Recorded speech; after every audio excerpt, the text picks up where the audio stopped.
దాయాది చేసిన దుస్సాహానికి దురాఘాతానికి ఇక భారీ మూల్యం తప్పదన్న విషయాన్ని దానికి బాగా తెలుసు. అందుకే దాని వెన్నుల్లో వణుకు మొదలైంది. ఎప్పుడు ఏం జరుగుతుందోనని క్షణాలు లెక్కబడుతున్న పాక్ ప్రాణాలను అరిచేతిలో పట్టుకుని గడుపుతోంది. భారత్ ప్రతీకార చర్యను తట్టుకునే దమ్ము ఏ మేరకు ఉందని లోపల బేరీజులు వేసుకునేటువంటి పనిలో పడింది. ఇక భారత్ భూభాగంలో నెత్తురును పారించే ముందు విచక్షణ కోల్పోయి మృగంలా వ్యవహరించిన పాక్ ఇప్పుడు ప్రాణాలను కాపాడుకోవడానికి దారులు వెతుకుతోంది. ఇక దేశ army chief general Asim Munir కుటుంబంతో పాటు చాలామంది ఆర్మీ అధికారులు తమ కుటుంబాలను విదేశాలకు పంపించేశారు. భారత్ అటాక్ చేస్తుందని ముందస్తు జాగ్రత్తలు తీసుకుంటున్నారు. ఇది భారత్ పాక్ గుండెల్లో ఎలాంటి భయాన్ని నెలకొల్పడానికి నిదర్శనం.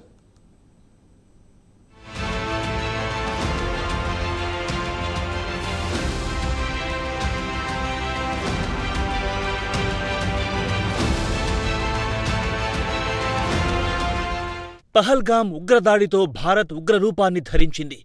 గుండెల నిండా గాయాన్ని నింపుకున్న భారత్ ఏ క్షణంలోనైనా ఉగ్రదాడికి మించి పాక్ కలలో కూడా ఊహించని విధంగా ప్రతీకారాన్ని తీసుకోవడానికి సిద్ధంగా ఉంది. దీంతో దాయాది గుండెల్లో దడ మామూలుగా లేదు. క్షణం క్షణం అరచేతిలో ప్రాణాలు పెట్టుకుని గడుపుతోంది పాక్. పైకి మేకపోతు గాంభీర్యాన్ని ప్రదర్శించడానికి తనకున్న వక్రబుద్ధితో ప్రయత్నించిన భారత్ తడాకా ఏంటో పాక్కు బాగా తెలుసు. దీంతో దడుచుకున్న ఆ దేశ army chief general Asim Munir కుటుంబంతో సహా చాలా మంది ఆర్మీ అధికారులు తమ తమ కుటుంబాలను విదేశాలకు పంపించేశారు. ఒక రకంగా చూస్తే ఇదొక పిరికి చర్య అని అనుకోవాలి. ఇలా ఆర్మీ చీఫే తన ఫ్యామిలీని సేఫ్ జోన్లో పెట్టడానికి విదేశాలకు పంపితే ఆ దేశ ప్రజల పరిస్థితి ఏంటి? ఇక భారత్ను ఎదుర్కొనే సత్తా పాక్కు లేదన్న సంకేతాలు ఈ చర్యతో బహిర్గతం కావా? దేశ ప్రజలను కాపాడాల్సిన ఆర్మీ చీఫే ఇలా భయపడి విదేశాలకు తమ వారిని పంపిస్తే ఆ దేశం భారత్ ప్రతీకార చర్యకు దిగితే తట్టుకోగలదా? దీంతో మానసికంగా పాక్ ఇప్పటికే ఓడిపోయినట్టే.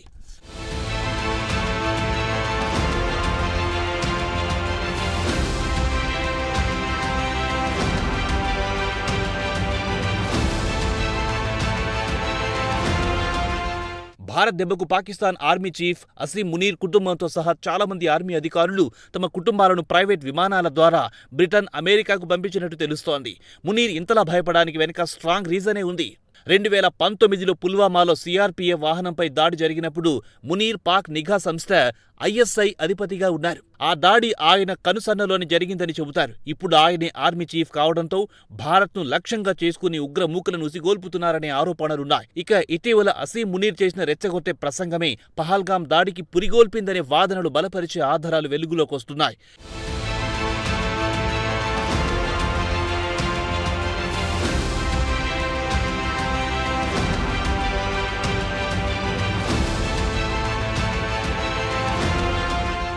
ఇటీవల మునీర్ మాట్లాడుతూ కశ్మీర్ గతంలోనూ మన జీవనాడిలా ఉండేదని, భవిష్యత్తులోనూ ఉంటుందన్నారు. దానికి మనం ఎప్పటికీ మర్చిపోలేని మన కశ్మీరీ సోదరుల పోరాటంలో వారిని ఒంటరిగా వదిలేయమన్నారు. మీరు మీ పిల్లలకు పాకిస్తాన్ కథ చెప్పండన్న మునీర్, మన జీవితంలో ప్రతి అంశంలోనూ హిందువుల కంటే భిన్నమని భావించిన మన పూర్వీకుల ఆలోచనలను అప్పుడే వారు గుర్తుంచుకుంటారన్నారు.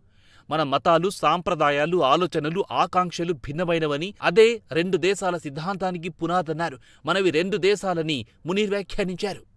దీంతో పహల్గామ్ ఉగ్రదాడి వెనుక మునీర్ రెచ్చగొట్టే ప్రసంగమే నిదర్శనంగా భావిస్తున్నారు. దీంతో అలర్ట్ అయిన మునీర్ వెన్నులో వణుకు మొదలయ్యింది. భారత్ రివెంజ్కి దిగితే తాను టార్గెట్ అవ్వడం ఖాయమని ముందస్తు జాగ్రత్తలు తీసుకోవడం మొదలెట్టారు మునీర్.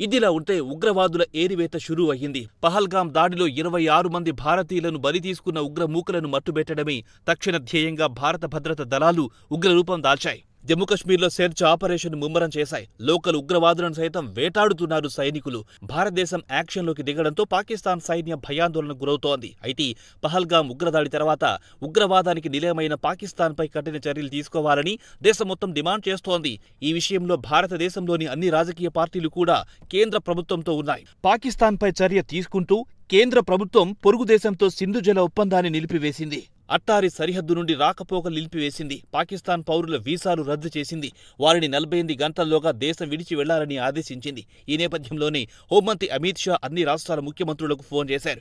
భారతదేశం విడిచి వెళ్లడానికి గడువు ముగిసిన తర్వాత ఏ ఒక్క పాకిస్తానీ వ్యక్తి దేశంలో ఉండకుండా చూసుకోవాలని సూచించారు. దీంతో అధికారులు పాకిస్తానీయులను ఏరివేత మొదలెట్టారు. దేశాన్ని విడిచిపెట్టి వెళ్లిపోవాలని డెడ్ లైన్ పెట్టారు. దీంతో ఏ క్షణంలోనైనా ఏదైనా జరగొచ్చన్న హైటెన్షన్ నెలకొంది.